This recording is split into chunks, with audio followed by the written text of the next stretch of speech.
Hey guys, and welcome back to another installment of my blog, Life ACTuAlie, a blog that follows me, Natalie, Chevonne, and my journey in this acting career, along with just my life as it actually is.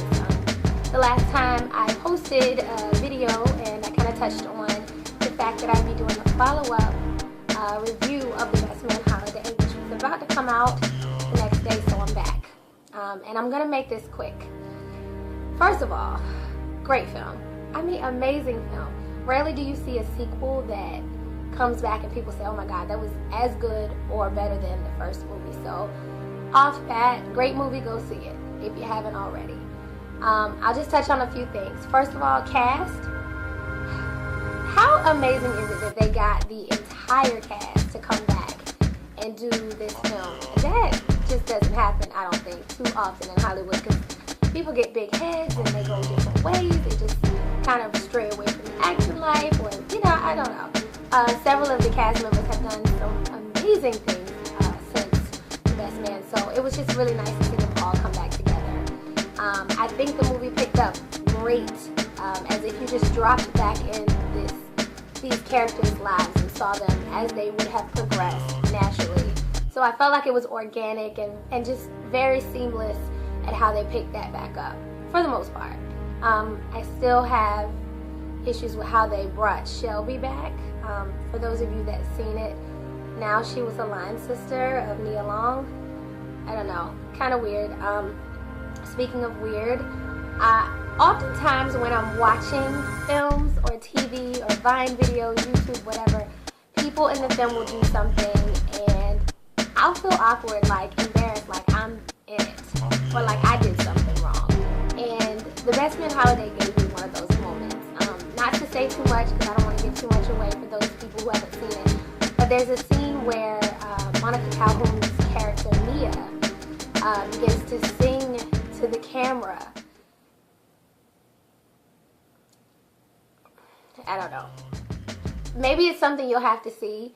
Maybe it's the actor me, maybe it's the human sensitive me, I don't know. And I actually think it's probably not the actor me, because I've asked several of my friends who've seen the film and they kind of felt the same way. Like, I don't want to feel like I'm in the movie, I just want to watch. And that fourth dimension kind of acting technique where people just, stare at the camera and talk directly to you, it's weird. It's like weird. I don't know, it's awkward. And so that had that moment with The Best Man, but that's it.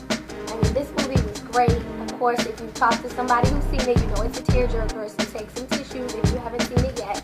But well worth the tears. I don't mind being emotional if I feel moved, and this film definitely did that. Great boo movie, great family and friends movie, so go see it if you already haven't. Yeah, that's pretty much my review. I can't wait to hear what you guys got to say about the awkward moment, because, it happens often. I'm actually doing a post coming up soon called The Awkward Moment, because I was watching the Soul Train Awards the other day, and Tamar, I love me some Tamar. Yeah. See, that's just how I feel. I don't even know what to say. Tamar, for real. So, anyway, yeah, with that being said, that's pretty much it for me this week. Just to let you guys know, if you happen to be in New York City this coming Saturday, I'm traveling up this weekend to host and curate the beauty suite for the Ultimate Trunk Show. So if you're in New York, please stop by. It's Saturday from 4 to 9 p.m. and I will be hosting. So I would love to see anybody and everybody. I've always liked to run into people who see my blog, or just, people. Love people. The last thing I want to touch on is, of course, the tragic loss of Paul Walker. Amazing actor. I know that he was a child actor, but he's best known for his work in the Fast and the Furious franchise. Very tragic. I always talk to friends about the whole chicken and the egg, life imitating art, art imitating life type thing.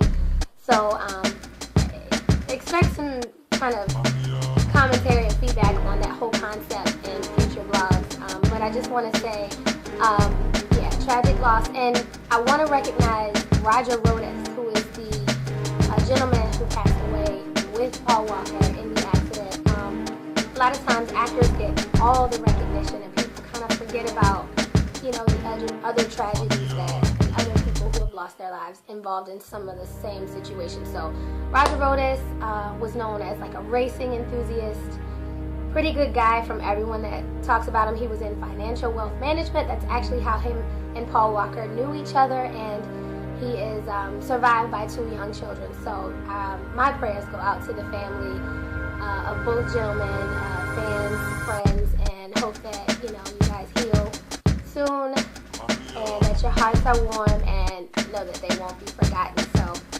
that's my piece for this week. Check back with me on Sunday. I'm posting a little mini blog post. Not going to say what it's going to be about, but it's going to be super good. So, yeah, and that's pretty much it for my life. ACTuAlie. See, that was one of those awkward moments. You don't want to be in that. Craziness. Merry Christmas. Happy belated Thanksgiving and soon to be Merry Christmas. Awkward. See? Awkward. No. Bye, guys.